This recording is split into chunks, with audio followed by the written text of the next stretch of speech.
Biden's laid-back style helped him win the White House, but maybe starting to wear thin. Biden's lack of visibility worked better than anyone expected during the 2020 campaign, when he largely stuck to choreographed, virtual events during the first year of the COVID-19 crisis. His statesmanlike appearances contrasted with wild, super-spreader rallies held by then-President Donald Trump that were key to alienating moderate, independent and suburban voters who helped decide the election. Early in Biden's presidency, the contrast with Trump and Biden's restrained leadership produced a $1.9 trillion COVID-19 rescue plan to crown his first 100 days. But with the economy struggling to get Americans back to work after the Delta variant powered a resurgence of the virus, many Americans battling against inflation, and his own approval ratings ebbing after remaining consistently strong early on, it's fair to ask whether the president's method is beginning to wear thin. Biden made clear all along that after the tumult of Trump's term, he wanted to restore the dignity of his office. Unlike Trump, he feels little need to assault the American psyche 24 hours a day. If he manages to finally pass the spending bill and the infrastructure package, he will have twin pillars of what could be an impressive domestic legacy. If the economy finally shakes off the pandemic next year, his fortunes could rise. But there is a growing sense of drift, especially on the legislative agenda, as progressives and moderate Democrats feuding over the makeup of the spending plan seem no closer to agreement. If the impasse lasts much past the end of the year, it would hamper Democratic candidates who need a strong record to present to voters in midterm elections that are historically brutal for first-term presidents. New poll has bad news for Democrats. Biden has played an intense behind-the-scenes role in trying to bring Democrats together to finally pass hugely ambitious bills to reshape the economy to favor working Americans.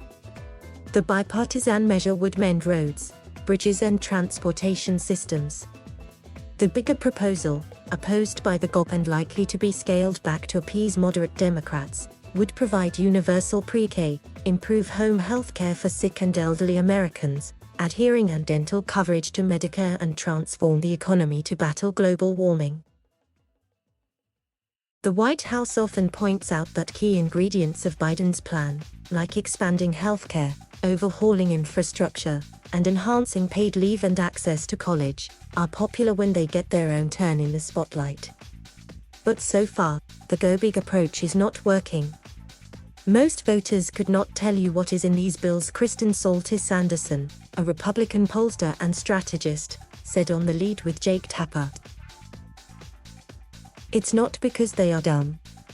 It's not because they are lazy. It's because Democrats have done a horrendous job of messaging about them.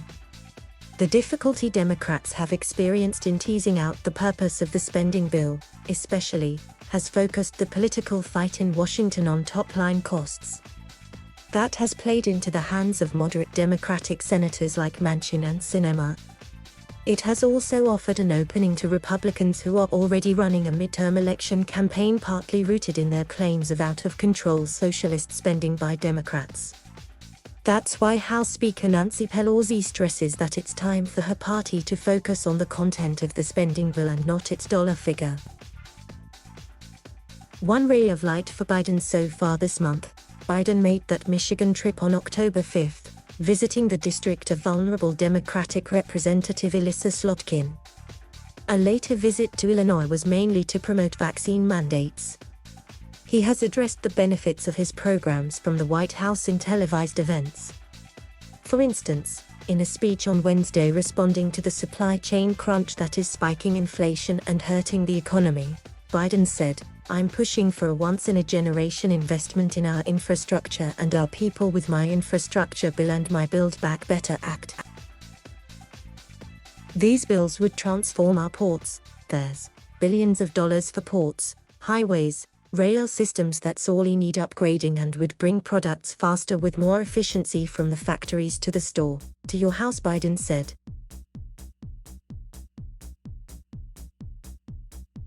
Thank you for watching. Please subscribe.